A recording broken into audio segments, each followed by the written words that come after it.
OK, čiže teraz máme pondelok a teraz niekedy v týchto hodinách, možno trošku neskôr, by mala tá hladina Dunaja kulminovať a byť na najvyššej úrovni. Už to prekonalo, myslím, 920 cm, čiže začína sa vylievať.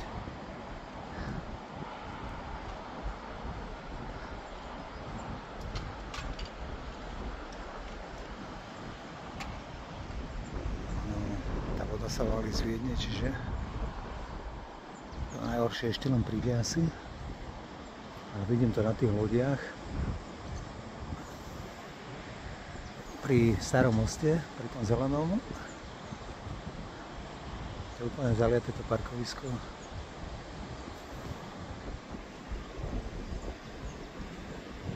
Tamto je také kukurové divadlo s tou červenou vežou. To je bežné, tie stromy sú. To je park.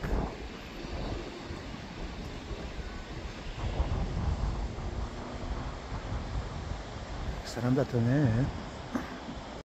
Tak a sme dolu pri rieke a toto je veľmi ojedený pohľad, lebo takto vidie Dunaj. Je naozaj len raz za 10, možno 20 rokov. Je vysoko, lebo ak by to nebolo táto kolová. Nie, ešte by neprešli. OK, čiže ešte sa drží, ale moc jej nechýba. 30-20 cm. Šla by do mesta.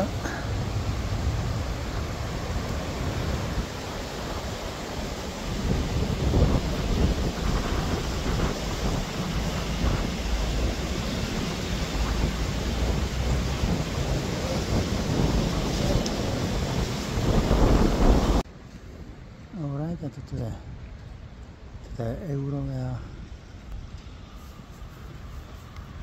Tam niekde na úrovni toho stromu je ešte chodník. Tu je to už zhradené.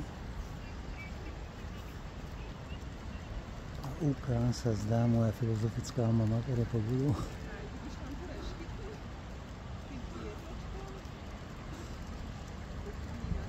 Tam tá reštika minulá ju niekto zapálil, niekto to dal opäť do kopky, teraz ho vytopí.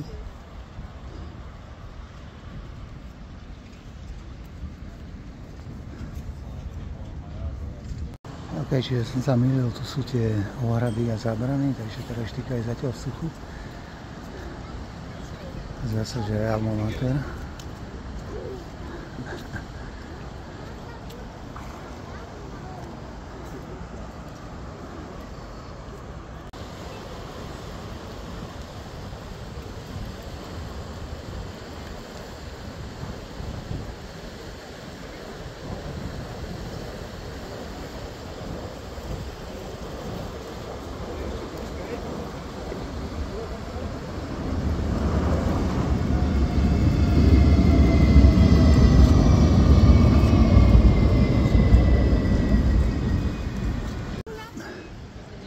Máme 5 hodín po obede a takto to stále vyzerá.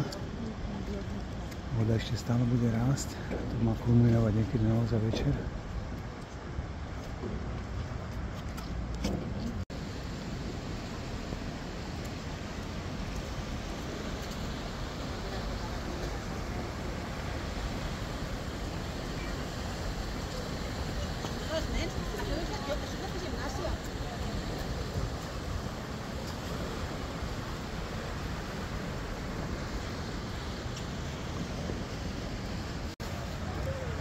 OK, toto je pred nami ministerstvo športu.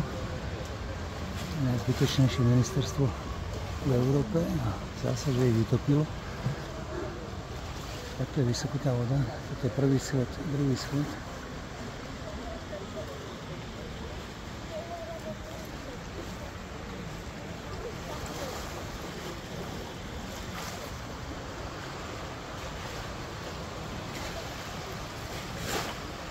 Bežne venčím psa, tu je trávnik dole.